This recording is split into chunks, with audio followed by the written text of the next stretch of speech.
for this class period, we're going to start off by working on our decision-making hierarchies for our departmentalization for our company. So I gave you guys all the handout of what you have to do this period. So as I said before, and as we reviewed yesterday, there's many different types of organizational structures that you can have. Okay, you can focus your departmentalization, that's dividing up jobs by different tasks. You can focus that in different ways. Okay? So step one is you have to decide within your group, after you break into your business plan groups, you have to decide what type of departmentalization you'll want to employ. Like I said earlier, usually people use many different forms. So I'll go over an example in just a second. Okay, after that, you want to think about last week. So last week we came up with different goals and strategies that you want to implement in your business. So if you guys said your goal was to increase sales by 15%, some of you said you wanted to increase sales, you have to think about where to allocate your employees. Because you're going to pretend that you're running a company with 20 employees. Okay, so you want to assign employees. If you're trying to increase sales, maybe you'll want to have a sales department. And you'll want to allocate more employees there to your sales. Then finally, after you're done, you're going to talk about who makes decisions. So you'll want to draw arrows if it's a top-down management strategy. Okay. So, I listed an example on the board. So an example we talked about was Starbucks. I'm going to pretend that we came up with a new coffee shop. So this was a coffee shop on my campus in the United States.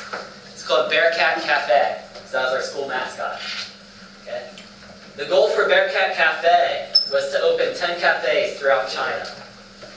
So, in order to open up these cafes, I had to design my corporation to carry out the goals that I wanted to achieve. Okay, so I'm not going to worry about USA for this product. Just focus mostly on the country that you want to sell it in, whether it's China or another country. So I said I wanted to open 10 new cafes throughout China. This is going to be our first time in China. So I listed all the departments that I thought we would need.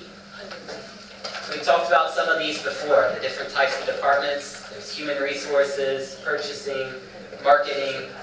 We went over those earlier in the chapter. Because I want to open new cafes, I'm going to spread out my employees in the most effective way.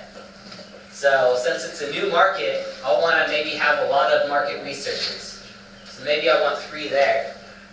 And to get people to know what my product is, I want to have a lot of commercials. So maybe I'll put 4 employees there. Training. People won't know how to work at my cafe, so if it's special, maybe I'll put another 3 there.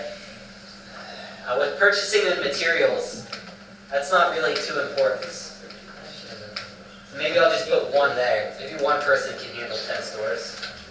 And then real estate, maybe I'll want to put 5 or 6. Because that's really important to me. So there I've added quite a few more employees between the 10 to 15 numbers I like. So I have 16 or 17 here. So I have 17 new employees, and I distributed them based off what my goals were. Okay, so you're going to have to try to do the same thing. So on your handout, I wrote down the steps that you should take. Think about how you will break it down.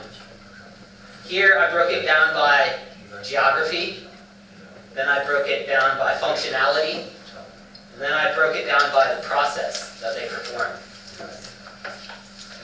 So what I want you to do is split up into your business management plan that we've been working in and try to come up with your own structure, like I said. Your final task is just saying how decisions will be made. So mine's going to be a top-down decision making. Okay. So this is kind of what we talked about earlier. Is it going to be more vertical like mine, where people are making decisions at the top, or is it going to be very horizontal or a long company? All right, so let's break into groups. So get into your business management groups, and I'll give you guys about 15 minutes to work on this. Okay. So let's go ahead and break into groups. Sit next to each other.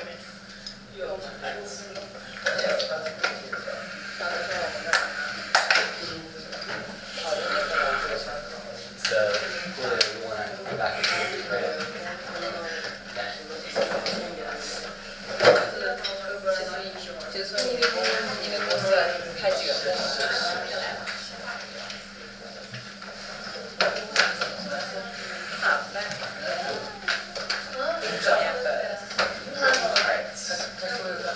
So you guys will just have to turn in one to your group. Just roll out one organizational structure. Guys, I forgot to mention, just turn in one for your group. So meet with your partners. Turn in one chart for your group. Do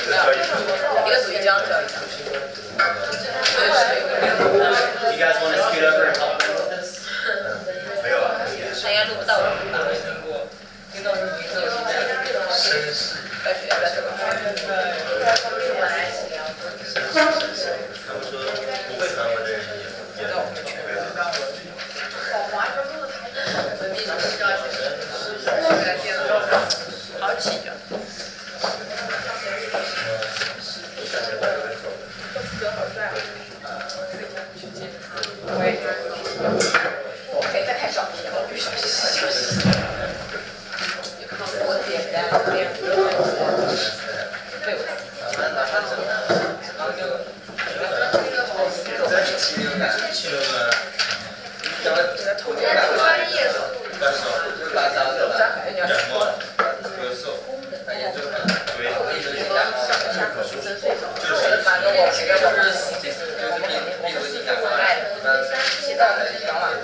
Understanding what's going on? Yeah, so choose how you want to distribute it. See how I did geographic, then I did functional and process, because I chose the last one, multiple. So that's all we were talking about in the last class, is how you can combine multiple forms into one.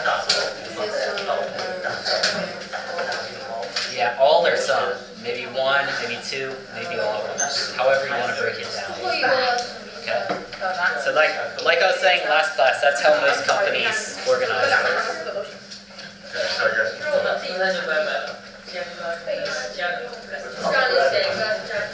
You guys understand? You want to draw a chart, kind of like on page 90. Or on the board there. So you want to draw a chart like this. So maybe at the top, instead of CEO, you might want to put board of directors.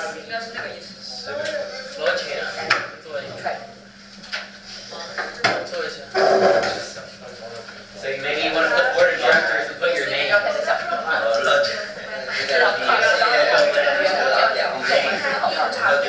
Just your name. There.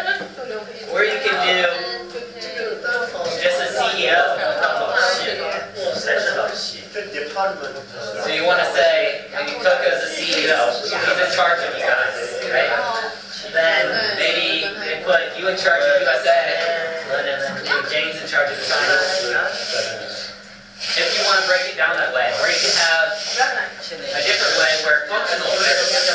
You can say VP of marketing is someone, VP of finance is another person, and then break it down. So just decide how you want to break down your company, how you want to organize it. Talk about how you will use your 20 employees. Based on your goals. Last week you said you wanted to sell quite a bit of products. So you want to focus around increasing sales.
I know you guys are just finishing up now, but I just wanted to go over a couple of things. It looks like most of you guys have done a pretty good job. But as you can see, when you're managers, you have to make a lot of tough decisions. Okay? When you structure a new part of your organization, for example, you're selling to China, and you've never sold to China before, you have to make a lot of tough decisions. So this is kind of what we were practicing. Right? You only had 15 to 20 employees. So you have to make a decision. How are you going to use those employees? How are you going to use your set amount of money that your company has? Okay? So this was pretty difficult just as an in-class project. It's even more difficult when your success, the success of the business, depends on your decisions. Right? Think about how much pressure that is for managers to have when you're opening up a new market. Because your company could lose a lot of money if you don't have the right strategy. If you spend too much money on hiring too many people, or not focus the right amount of resources in the right area, your company could lose money. And that could cost you your job, maybe, if you're a high-up manager. Right? So hopefully this kind of makes you realize how difficult it is sometimes. So hopefully you learned a lot. And if you're not finished, I know the bell's about to ring. Your group can finish it up as homework, either during the break, then after your break period. You can turn it in then, and we will continue on with the chapter on how to organize your company. All right? Good job.